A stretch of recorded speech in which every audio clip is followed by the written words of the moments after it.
This show is sponsored by Lila Arboretum Society.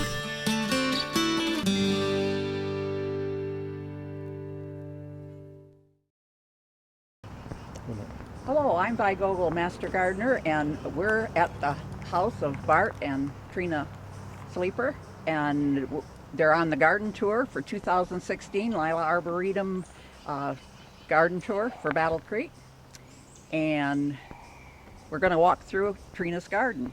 Okay, and I forgot to mention that I have a silent German gardener, Bart Sleper, who has been a big help in weeding and putting mulch around. That's good. That's good you had some help, because this is a huge, huge place out here. Well, it took us about 18. I've been married 20 years, and the first 2 years I kind of nested, and then I looked at the property and went, oh, hostas. Yeah. And I just kept going. So it's taken me about 18 years to really get it where I think I want it. There's still room for more. Yeah, and we've got one of these, I want to call it chainsaw, but it looks like they used a finer tool. No, it's chainsaw Is it a art. chainsaw? Yeah, my husband really likes the chainsaw art. There's this one with the light, and then there's the one with the honeybees on it. And there's another one in the back with a bear sleeping in a log. We'll probably get to that one as we move around through your garden. We've got hostas all around us. I'm trying to think of where I should have Dave move to next. What I would like to say, when I was out here earlier this spring, there was nothing this tall growing here. It was solid blue. Oh, the blue cilia, yeah, and then the daffodils came up after and that. the daffodils. And what's really neat is that both of those foliages need to die back naturally, and the hostas come up and hide it. Well, and I usually see it and I try to cut it all off, but this year we were gone during that time, so when I came back, the hostas were up and everything else was gone. It was great. Yeah. It's just amazing to see how many different, just looking here I can see so many different varieties. Well, I have probably over 3,000 or 4,000 total hostas, but I think more than that. Well, I have about 115 different varieties. Most of them I remember, but I'm not one to label things, but like that big yellow one is a summon substance, and the one next to it is a Crosa Regal. Yeah, I recognize that and one. then there is that big Ligularia to the right there. Yeah. It just kind of fits in there. Yeah, big leaves, and it transitions into the woods. Yes. The way you've done this gardening. Now you told me you called this garden Controlled chaos. and I think, you know, looking at it as a gardener, I think you just put the plants in the right place. Well, I just kind of throw things in and nature and God take over. But sticking to the plants that love the shade in most of this area is really, they're just thriving in your yard here. And I keep moving things around. I like the astilbes, the taller ones. They were in the front and I had to move them to the back. I planted probably 90% of the hostas. There were some up here in the parking lot garden, but I moved, what was the peonies were up here and they didn't get enough sun, so I had to move them down to the regular garden. And they're blossoming down there. Well, they're done now. And I think I see bleeding heart. Yes, bleeding hearts. Yeah, they're all through blooming, but Yeah. the foliage is still there. Well, I have a gold leaf one that's in there somewhere too. It kind of gets hidden with everybody. I think it's way in the back. Yeah. Over there, I think I see it. I see foliage that looks like it, but I Yeah. don't know. It's in the shade, and when the sun hits it, it's probably a different color. Yeah. And behind these yellow hostas in the front, I have orange Asian lilies that come up, so it gives it a nice contrast. And they're through.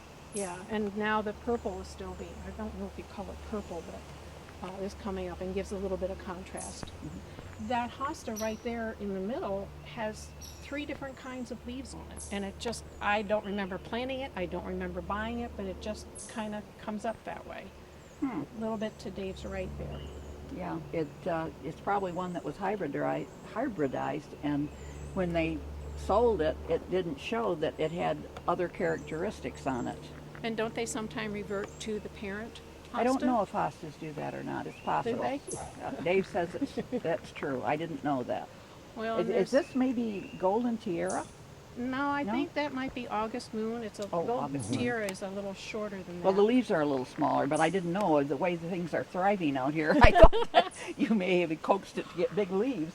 I do fertilize with 12, 12, 12 every fall, and I may try 19, 19, 19 this fall. I've never seen that for sale. I think Horrocks had it. Horrocks or Farm Bureau. That's where I get most of my stuff. Yeah, and Farm Bureau probably can order anything you want. Oh, yeah, yeah. I always order larger containers of preen than what they carry. So. Well, and I've tried along the garden. We have deer in this forest, and the deer population is down, so I have not sprayed this year, and I've only lost maybe 5 or 6 leaves, and that's very unusual for here because it's a salad bar for the deer. Sure. A lunch buffet. Yes, it is. Well, let's walk over closer to the house and get some of that. We want to get down and see your gardens that have faces. I haven't either. And this is my squirrel garden over here that's kind of getting overwhelmed.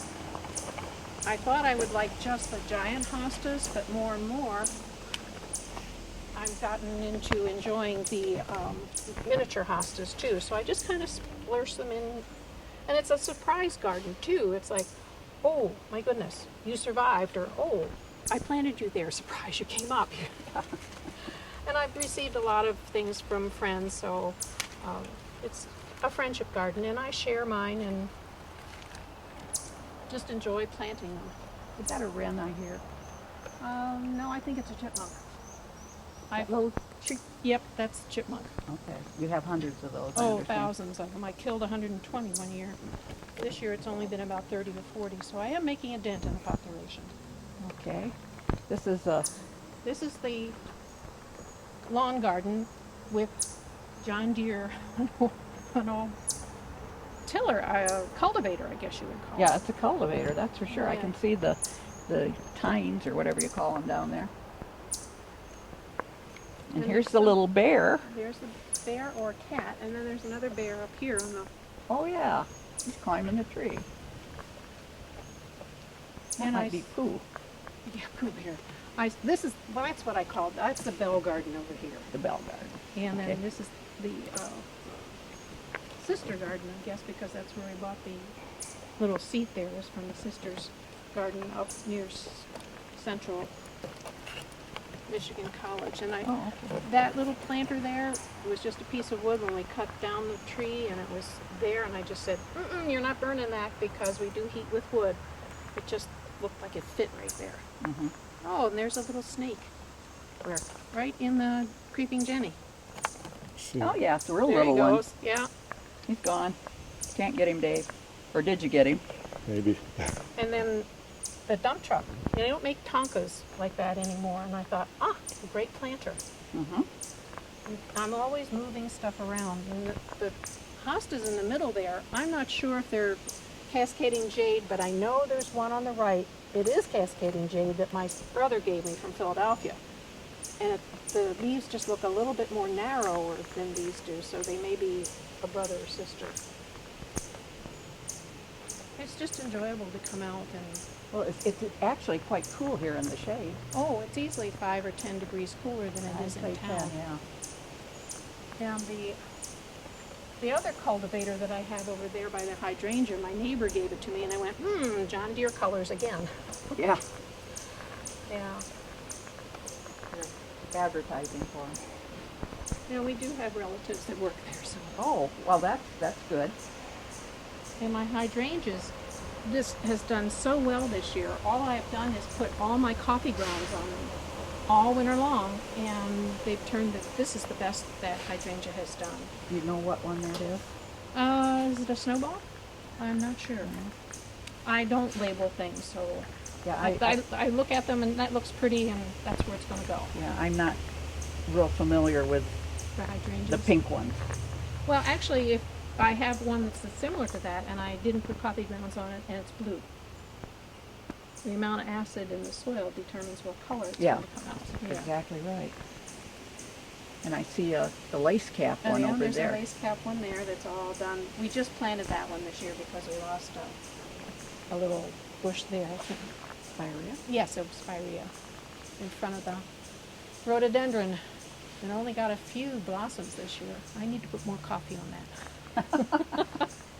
Well, I don't have coffee grounds, so I guess I won't be able to do that with mine, but that's a good suggestion. Well, I grind up all my compost in the wintertime. I just pour it out here on my beds, and it looks awful on the sun, on the snow, but it sure does make a difference in what grows and how big it gets. Okay, should we go over here? Let me, yep, can I? This is my kitchen garden, and I come out here and pour all my vegetable liquids that I'm done cooking with, and that's why that guacamole is so big. And this columbine came up all by itself, and there's coneflower that came up. Volunteers, I guess. Well, maybe the birds transplanted the purple coneflower for you. And we just kind of put things, I like to be able to put things small on that by the house so I can look at them from the kitchen and enjoy them from the kitchen sink or the kitchen table. It's always a good idea. People should look out their windows before they plant things, and they get double enjoyment then when they get Well, yeah, and sometimes I forget how big the plant's going to get, and if all of a sudden it overgrows the area and I have to split it and move it, which I don't mind. I can find a spot for it somewhere. This is the gold tiara, I believe, and this is a very aggressive hosta, but I love it. Yeah, beautiful purple flowers. They weren't aggressive at my house, but I saw them at Natalie Rector's house, and she had just kept dividing them. Everything was bordered with them because they just kept growing. Yeah, that's what I've got around the tree planter there too. But yeah, when you turn around to look at after the impatiens here that Bart planted, I like the color combinations. Every year we try different color combinations, but I think we're into pink this year. Okay, and then you can see over there by the tree where the bears were. On the back side, she's got the golden tiara all bordering that garden. Yeah, and there's some in substance in there, and guacamole I think is also in there, the hostas. And there's the razor's edge hosta in front there with a fine thin leaf, and it has a red stem on it. Okay, well let's move on. This is when I come out my front door. I can see this every day and just enjoy watching them grow and mature. It's just beautiful here, so relaxing. We've had so many people come and say, oh my goodness, it is just gorgeous here. Can we move here? Are you selling your house? No. But it's God's creation, and I just kind of tend it. And when I look down, my husband used to mow on either side there. And I thought, I don't really want to mow all that grass. And I was looking down there, and I had some hostas, some variegated hostas in front of me, and I went, hostas, line the driveway. They go all the way to the road. Yeah, it just... and then you've got other things dotted in there, like I see monarda. Yes, and there's some daylilies and ferns, and I replanted some dogwoods because this used to be called Dogwood Hills, but all the dogwoods are dying off. I think we only have 3 dogwoods left. And on the right there is a wolf-eyed dogwood behind the redbud there. And that's been 2 years now, but I just keep transplanting and moving things. There is a disease that hit the dogwoods pretty hard, and I'm losing them too. Yeah, I get a little creative with my hostas, and I made a longifolia cross that's on the left-hand side, on the west side of the driveway, and down front there is a smile face made out of hostas, and there's also a big S for Sleper. Okay. Actually, it was the S for spring because I had 400 crocuses that came up last year, and the word spelled out spring, but the critters got them. Oh. Okay, well let's move on down this path that's behind us. Yeah, down this way is my... Oops, he's off. Just watch your step. Oh, the moles. We lost a mole trap. My husband brought one up, and he left the mole in it, but now the mole and the trap are gone. So some animal took it off. Either coyote or a possum or a raccoon. Or a bear. Oh, no, hopefully not. This is my whining wall. This is my wine wall. And I did not drink all this wine. I had a lot of friends that helped me. The ones that are in the ground remind me of the big city because in Philadelphia, on the sidewalk, the elevators come up out of the sidewalk. And that part of the sidewalk has metal but glass in there to let the light down into the basement, and that just reminds me of Philadelphia. And then if we continue to walk down here to the back of the house, you can see the walkout. Okay. Yeah, the Empress Wu there did plant about 3 or 4 years ago, and it is one of the largest hostas. And I have several of them, but that one is doing the best right there. It'll stand. It's a good specimen one, but I kind of just throw them in with everything else. Okay, well, as we walk along this way, there's more and more to see. More and more and more. Yeah, it just keeps going. Oh, you know what?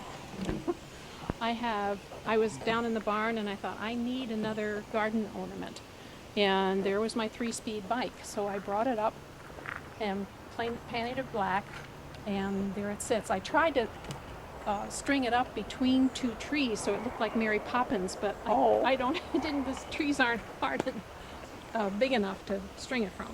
Yeah. And while I was getting it out, I heard this scratch, scratch, scratch down in the barn, and looked up in the rafters, and there was a rackety coon. Oh, great.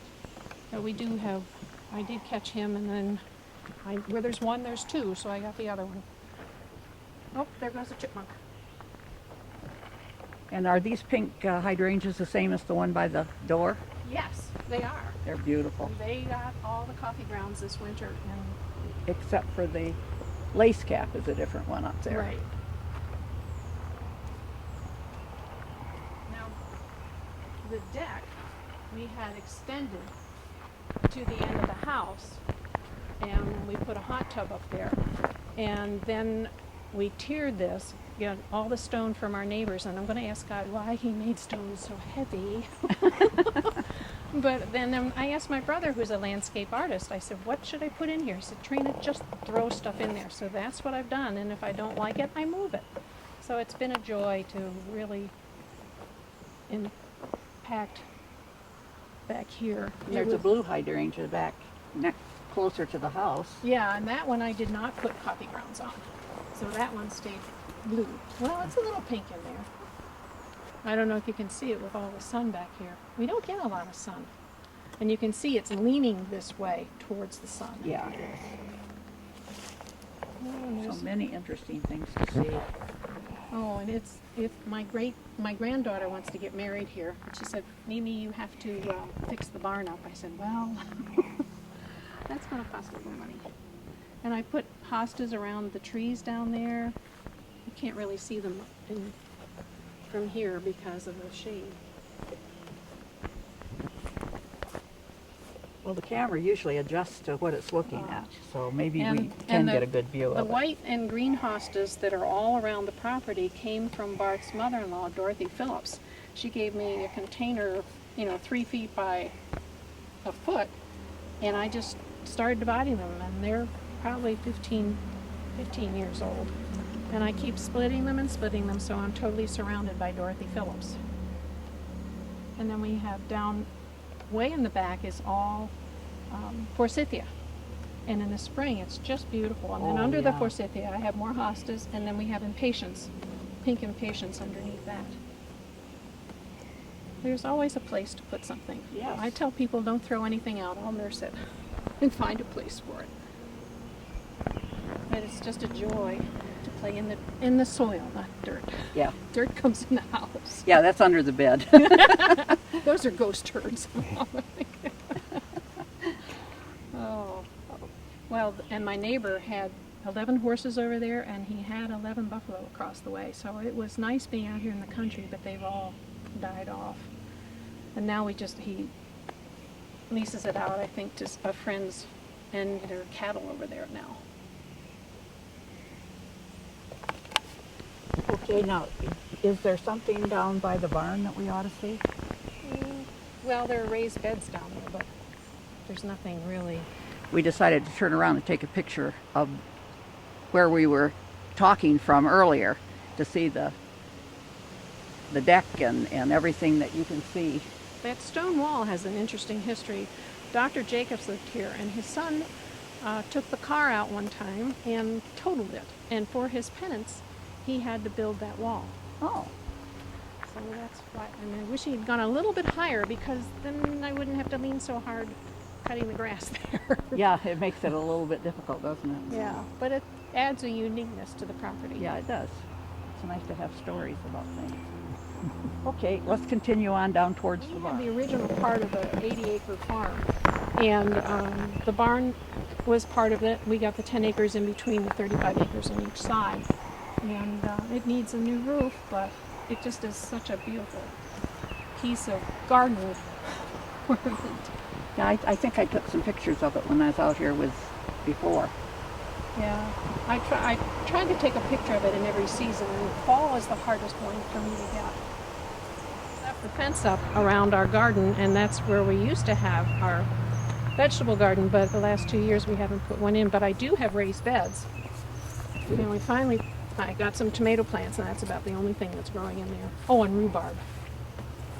And then my husband does the border around the garden. Oh, you've got lots of Oh, Monarda bee coneflowers. balm. Yeah, and they've got coneflowers and Oh, yeah. daylilies and irises. Is that tulip going to get painted green? No, that'll stay. That'll stay the original. That's from my stepfather's barn up in International Falls, Minnesota. Oh, you've got lots of significant, Garden garden art. art, yeah.